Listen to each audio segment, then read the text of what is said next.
ये क्वेश्चन आपका कक्षा 9 की प्रश्नावली 7.3 का है। क्या कह रहा है कि बीई और सीएफ एक त्रिभुज एबीसी के दो बराबर शीर्षलंब हैं। तो आरएचएस सर्वांग समता का नियम का प्रयोग करके सिद्ध कीजिए कि त्रिभुज एबीसी एक समद्विबाहु त्रिभुज है। तो सबसे पहले हम क्या करते हैं कि एबीसी एक त्रिभुज खींच लेते हैं। ठीक, एबीसी एक त्रिभुज खींच लेते हैं।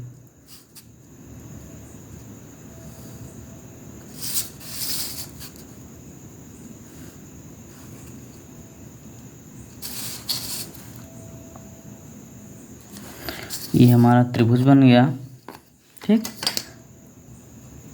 ये हमारा त्रिभुज बन गया ए बी सी। अब ये कह रहा है कि बीई और सीएफ एक त्रिभुज के दो बराबर शीर्षलंब है। मतलब हमें बी से एक शीर्षलंब डालना होगा और सी से एक शीर्षलंब। तो शीर्षलंब लंब हमेशा क्या होता है, 90 अंश का होता है। ठीक, तो ये पड़ गया आपका शीर्षलंब 90 अंश, है ना। और ये भी पड़ गया आपका शीर्षलंब।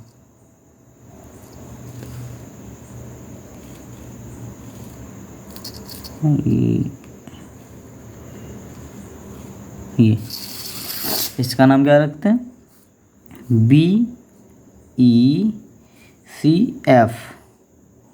ठीक, अब ये कह रहा है कि आरएचएस सर्वांग समता का नियम का प्रयोग करके ये सिद्ध कीजिए कि ये समद्विबाहु त्रिभुज है। ए बी सी एक समद्विबाहु त्रिभुज है। ए बी सी एक समद्विबाहु त्रिभुज तभी होगा जब इसकी दो भुजाएं क्या होंगी, बराबर होंगी। ठीक, पहला पॉइंट है आपका।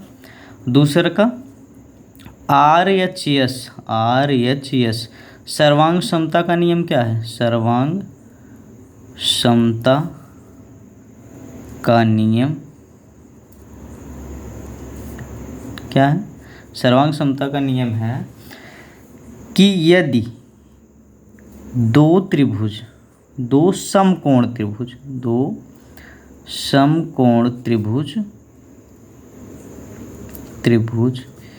की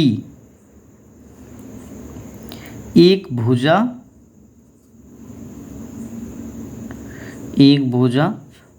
कर्ण और कर्ण,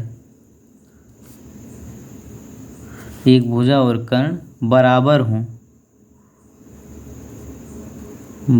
हों तो त्रिभुज क्या होंगे, दोनों त्रिभुज सर्वांग सम होंगे।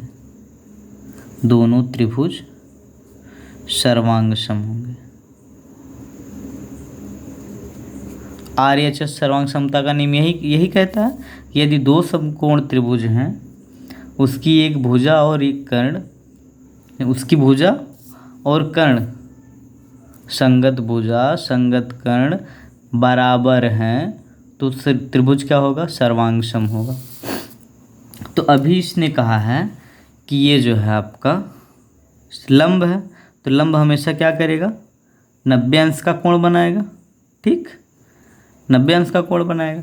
तो 90 अंश का अगर कोण बना रहा है तो त्रिभुज बी सी एफ त्रिभुज बी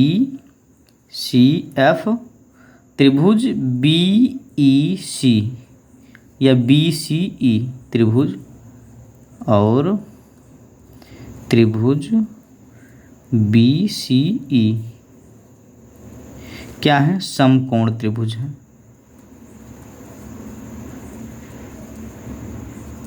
त्रिभुज हैं क्योंकि इनका कोण क्या बन रहा है, 90 अंश का बन रहा है, तो क्या हो गए, समकोण त्रिभुज हो गए। तो मतलब कोण बी एफ सी बराबर कोण बी ई सी के। ठीक, अब बी त्रिभुज नहीं, सबसे पहले त्रिभुज बी सी एफ और त्रिभुज B C F B C E में, ठीक, त्रिभुज बी एफ सी और B E C, B E C B F C दोनों क्या हैं, 90 अंश हैं और दोनों बराबर हैं।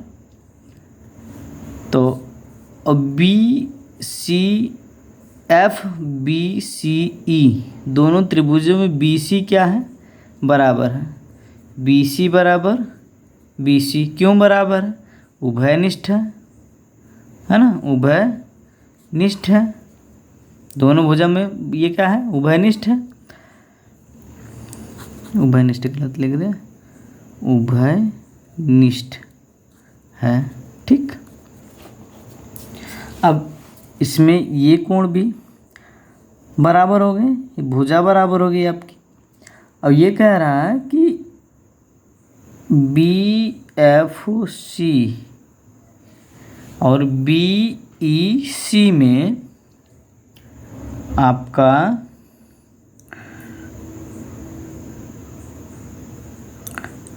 एफ सी और बी ई, एफ सी और बी ई क्या है, बराबर है। क्यों, इसमें एक खुद दे रखा है कि बी ई और सी ई, बी ई और सी एफ, गलत कर दिए क्या, बी ई, हाँ बी ई है, एफ सी है, बी ई और एफ सी क्या है, बराबर शीर्ष लंब है। तो दिया हुआ है, क्वेश्चन में ही है, दिया है। तो हमें क्या मिल गया कि एक तो पहली बात तो ये लंब है, लंब के सामने वाली भुजा क्या होती है, कर्ण होती है। तो ये कर्ण क्या हो गया, बी सी और बी सी बराबर हो गया, कर्ण बी सी बराबर बी सी, ये बराबर हो गई। एक भुजा है बी ई और सी एफ, ये भी भुजा भी बराबर हो गई, भुजा बी ई और सी एफ क्या हो गई, बराबर हो गई। तो पहले ये 90 अंश का कोण बना रखा है कि ये दोनों समकोण त्रिभुज हैं, समकोण त्रिभुज हैं। तो RHS नियम क्या कहता है कि यदि दो समकोण त्रिभुज हैं, ये दोनों समकोण त्रिभुज हैं और उनका ये कर्ण और संगत भुजा, कर्ण संगत कर्ण और संगत भुजा बराबर हो, तो बराबर हैं, कर्ण भी बराबर है इसकी, एक भुजा भी बराबर है, तो त्रिभुज क्या हो गया, सर्वांग सम हो गया। तो त्रिभुज बी सी एफ सर्वांग सम त्रिभुज बी सी ई, बी सी ई और बी सी एफ क्या हो गया, सर्वांग सम हो गया।